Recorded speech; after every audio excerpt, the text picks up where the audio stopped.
Well. A tweak of the tactic, some praising of training, and we're on a pretty good run of form. We're still 9th in the Premier League, mind you, but we are 1-0 up against Aston Villa in the Champions League quarter-final. Let's go face Brighton today in the league, and then Aston Villa in that second leg.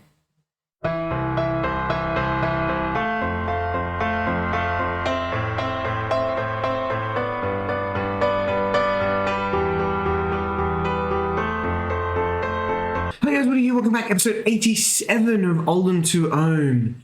And we're on the club vision here at the moment, and the board are slightly disappointed with your management. The only way this can change is by you subscribing to my channel and liking the video. Those are two ways of doing it. Yes, they are not happy because we failed in this and we're failing. Yeah, it's not going well. The supporters, mind you, slightly happier than the board, which I think is the first time that's ever happened. Anyway, before we get into it, just a quick touch on the youth candidates that came through. It wasn't really great. Average intake. Joe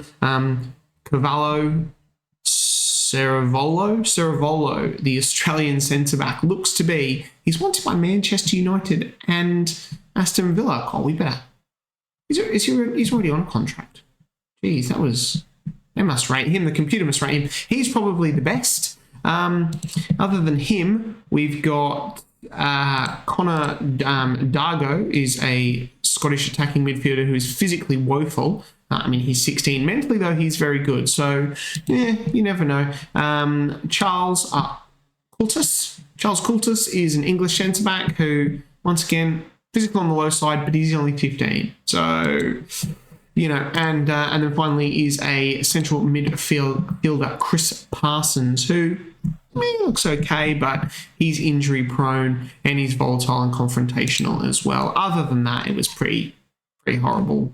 All in all, we did get a Peruvian goalkeeper, which I was quite impressed with, but he doesn't look like he's going to amount to much. So it's a pretty poor intake all in all, especially for a club that has 20 for everything, which is frustrating. Anyway, since we left you was the Manchester United game. We then went and promptly lost to Chelsea 3-0 in the league. That is when I then tweaked the current Oldham to Own tactic around, changed some of the positions, changed a few of their instructions and whatnot, and we've ended up with that. And since then, we beat Rotherham 3-1, West Ham 3-1. We don't talk about the 13-0 friendly that we won. It's just, a friendly. Beat Wolves 1-0. It was a bit of a cagey game. And then a solid 1-0 win against Aston Villa in that first leg Champions League quarter-final, where we looked really good. We probably could have scored another goal, to be honest. Defensively, we were good as well. So what I'm really impressed with is the fact that since we've changed the tactic, we have only conceded 1 goal in 4 league games. So that is excellent news. We play Brighton, who are 13th today, and then that second leg against Aston Villa in the Champions League. Now, the semi-final has been drawn as well, and we will face either Man City or PSG, which is really, really bloody boring, to be honest. And at the moment, it's pretty close, though. Man City did score 3 goals. I'd like to face PSG. 3 Premier League teams in a row in the Champions League is pretty annoying, to be honest. But we will see. But yeah. After that, we've got Middlesbrough 17th, Southampton 14th. A bit tough with Arsenal 5th, Hull 20th, and Man United 3rd in the league. We're 9th. Even after winning 4 games straight, we are still 9th. We cannot. 4 games in a row we've won, and we have not moved position, which is so frustrating. We're on 56 points. It is 8 points off of Aston Villa in that Champions League spot. It is going to be very, very hard to run them down. Very, very hard. 3 points off of Arsenal, though, is doable, but the board want Champions League football, which is going to be really tough. Anyway, on to the Brighton game at the moment. Now, a couple of issues with this. We've got a lot of tired players because, obviously, we just recently played the Aston Villa game and we had a 2-day break. We do have a bit of a game break as well, so that's why I've kind of rotated the team quite heavily at the moment. Because as you can see here, Bruce Ball is not quite fit. Lafiti, Jose Carlos. David Guerrero is fit. He's tired. So it is a bit of a B team, and that is something that could cost us, but it's a risk I need to take at this point because I need all these guys fit as for the Villa game. Anyway, it's Eunice in goal, Ortega, Vermaelen, Fenlon, and Benny Couto, Krisic, Sheju, Albert, Adrian, because I can't pronounce his last name, Chikani, Chukwuemeka, and that's only because Carlos Jimenez isn't quite fit, but maybe Carney Chukwuemeka has been in good form. They've both been in good form. And Mark Beresford up front. Am I risking it? It's a big, big risk. But I've just got some really tired players. Anyway, this is it. We're risking it for the biscuit here. We are really risking it because we need to fight on both fronts. And this is the problem that I said in the previous video that is worried. Is like I said, getting knocked out of the Champions League. We can just focus on the league. Would be good, but having to fight on both. I will just change this up. Having to fight on both fronts, and then getting knocked out by like Aston Villa next, and then finishing outside the European spots is going to be.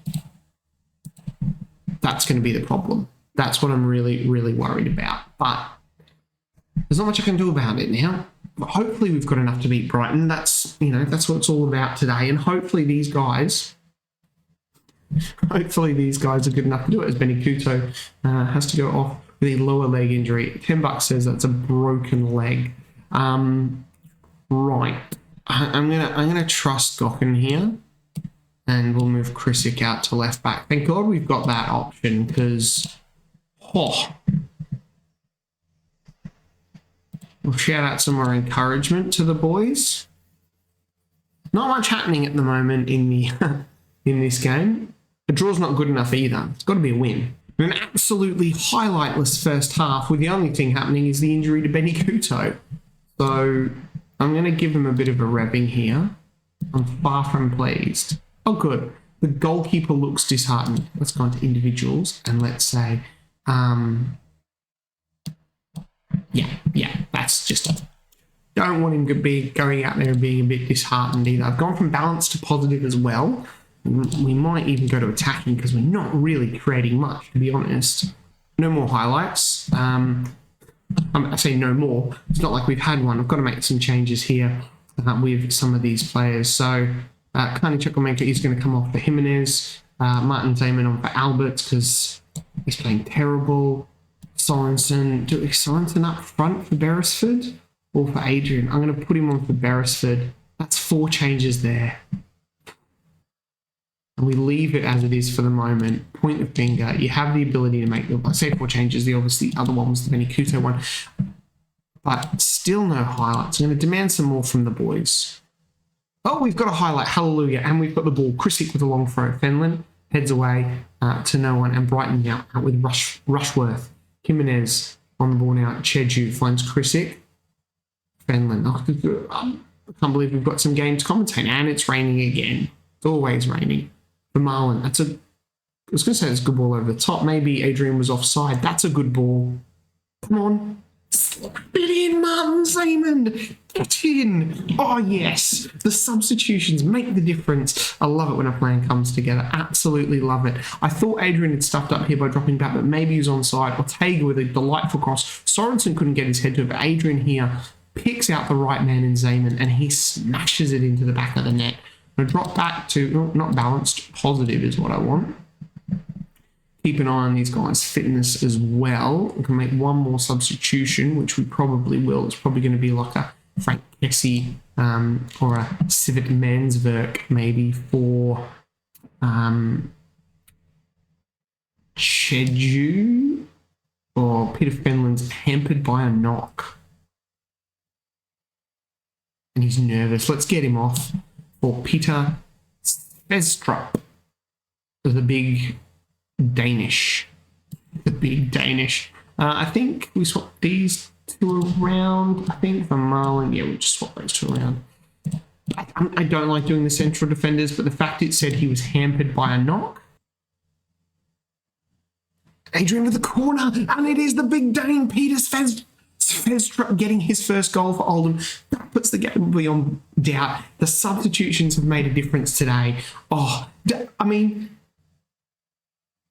can I just say, they were inspired. I didn't take Adrian off. He was one player who was going to take off. He's created the 2 goals, and then 2 subs have scored to give us a cracking 2-0 win. And that is what I'm talking about. Get in, boys. Well done. Come on, Villa. Benny Couto is out for 3 weeks. I thought it was a broken leg. Peter Fenlon, that's all good. Hull get relegated. Shock horror. They picked up 1 win and 1 draw all season, 4 points. They're going to get 9. I think that was the worst. You know what the thing that's really annoying? We've won again, and we're still bloody 9th. 1, 2, 3, 4 games won in a row, and we're still 9th. Just the teams above us keep winning as well. We are, though, only 5 points now off of Villa. They've got a game in hand. We play Middlesbrough on Saturday. That's a big game. We've got to win that one. Anyway, focus. One thing at a time. We're off to Villa Park. Are still at Villa Park? I'm assuming they are. Villa Park for a big game. No pressure from the board. All the supporters expecting a win today against Aston Villa. Righto, guys. Anyway, here is the team. Fair few changes. Yunus stays in goal. He's literally the only player who makes the 11 from the Brighton game. Now, it's Captain Musa at right back. We've got Rashad Guerrero-Lanz, Lafiti Signoni, Jose Carlos, Galvez, Hasek, and Bushball up front. And the full bench, no Adrian. He's not registered for the Champions League because I'm an idiot and he's our best player. Yeah. But I pointed out last game how he barely had anyone in good form in the last 5 games. Now look at them all. Lafiti 6.96, pretty close to 6.98. Sani Musa is the worst at 6.84.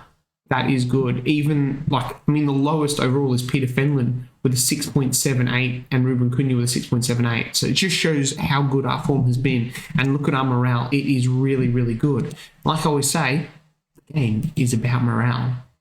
It's Morale Manager 23.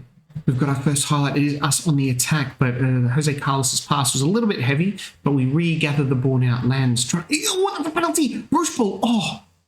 Well, there's a penalty. It's getting a little bit overexcited there. Good start from us. Really good start. As we look at the other scores up in the top corner, it's a good ball over the top. Hasek, but his header is really to no one then, and Aston Villa regather the ball and look to come out the back through Cher and the door. Willie Nondo, this isn't good. Oh, Yunus. Great. I thought that Aston Villa were enjoying themselves. Come on. We're enjoying ourselves too. I really want PSG. If we win, I really want PSG to beat Man City because I don't want to play Man City. It's so boring in the Champions League. We've had Man United, Aston Villa. Come on. It's supposed to be the Champions League, European Champions League.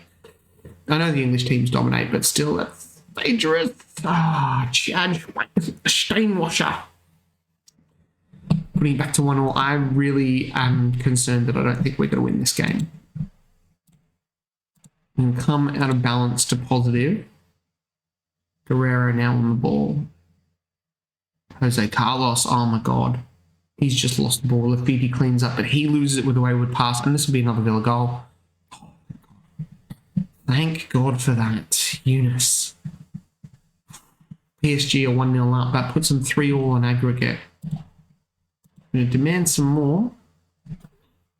Aston Villa have been the better team for the moment. We had the early sort of run in, and we seem to be losing the ball quite a lot to them, Bushball now over the top. Finds Lands back in Jose Carlos.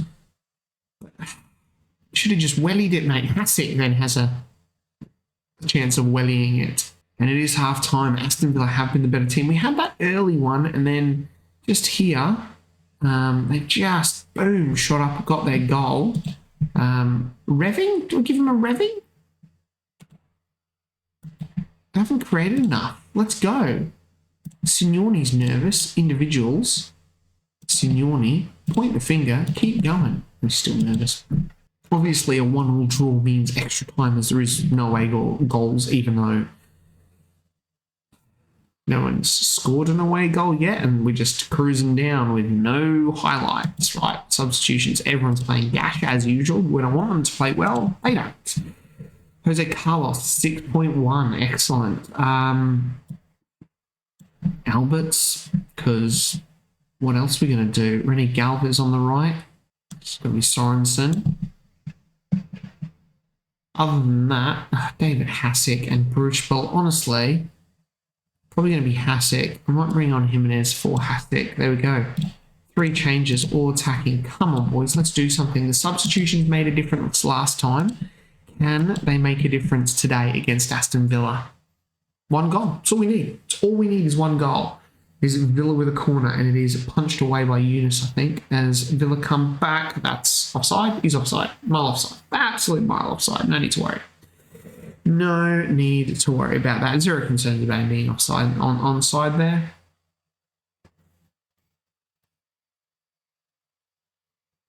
See, cool as you like. Not a worry in the world.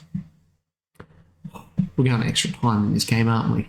I mean, Villa have been all over us. We haven't even really registered a shot in this second half, I don't think. On target, at least. We're going extra time. There it is, extra time. Eunice Kocher has been pretty good. Everyone else has been absolutely woeful. Point the finger. Oh, we've been the better team. No. Let's do that, and then let's give everyone a little bit of faith. Because you gotta have faith. I gotta have faith. Ooh, yeah. That's not how that song goes, but close enough. You know, I've never clicked fire up. Let's try it. Let's see what happens. Some of them fired up. Some of them didn't. Just having a look who we've got on the bench here. Penalty taking 12. Penalty taking 7. 6, 7, 9, 7, 6. Not really much in the penalty taking department, to be honest. When like Signoni only has 7, maybe it is. You know what? I'm going to take. This is big. This is big. I'm going to take Signoni off, and we're going to put on Cheju for him. Point the finger. Make an impact. He looks happy. This guy could be. He could be a big game changer. I'm going to demand some more. It's nerve-wracking, I'll tell you that, because I was going to say it could be penalties, but we've got a highlight here, and it is Aston Villa on the ball over the top. No.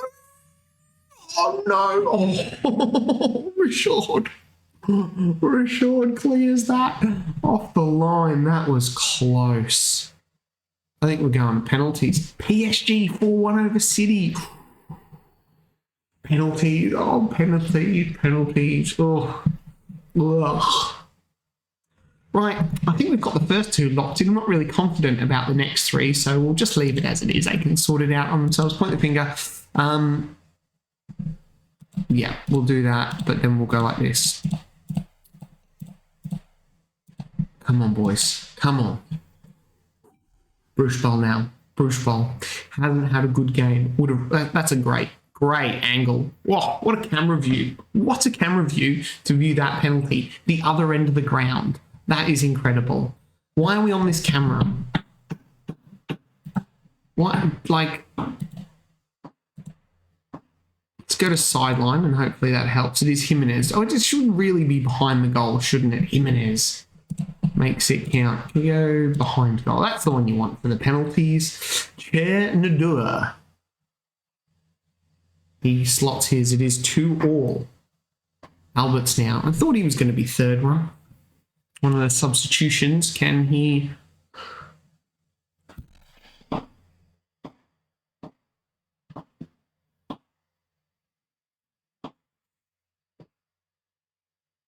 Oh, Eunice! Come on. And it's so frustrating then, because if Alberts has scored, that puts us like, you know, up. It's the dog under the desk and lands. Again, stop. Oh, come on. Come on, Eunice.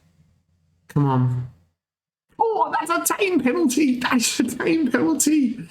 Oh, this is huge. This is massive. Sorensen, if he gets this, it is over and we are through. Yes! We're in the semi-final of Champions League where we are going to play PSG. Far out. Aston Villa absolutely dominated us, but defensively, get in. Oh, loving it. We weren't at our best, but we got the result. That's what I'm talking about. Benfica but go through over Real Madrid and Inter go through over Juventus. Wow, Benfica. 6-4 PSG. They've got Makoko and Musiala as well. Wow. Oh. 9 million for that. Wow. PSG. Fitness concerns. Yeah, got it. Everyone's absolutely knackered. PSG sandwiched with Arsenal. I think we're going to do the I think we're going to do the same what we did. We'll come back for the Arsenal game because that's really important, and then PSG obviously second leg straight afterwards because they are huge games because we're still ninth in the league and beating Arsenal will be huge, and then we'll see what happens from there. I can't believe we lost the game and went through on penalties. Absolutely crazy. Who has PSG got? Let's just have a look. Still, they still got Kylian Mbappe. He must be getting on though. 34. Okay, he's still good, isn't he? I think he retires usually about 36, 37, but he's still really good. Donnarumma and Alberto Alonso is their key player, Spanish right winger. He looks pretty good. Yeah, I'll admit this guy looks pretty good. And yeah, we could be in for a yeah, this is going to be a tough game. Musiala on almost 500,000. Yeah, looks pretty good too. Datro Fofana, Kvaratskhelia. So Akimi, Yusufa Makoko, how does he look at 28? Yeah, he's pretty good. This guy, Jose Camargo, we actually had this guy on loan from Porto. I tried to get him, but we just couldn't get him. And PSG pulled the trigger and got 40 million. I paid 40 million for him. I'd really like him, to be honest, but doubt that's going to happen. Pascal Struijk, 33-year-old Pascal Struijk playing for PSG. Love it. Anyone else we see here? No, that's really it. I mean, they're too young. Righto, guys. We are going to leave it there. I hope you've enjoyed that episode, and I'll see you for Arsenal and PSG. Catch you later. Bye.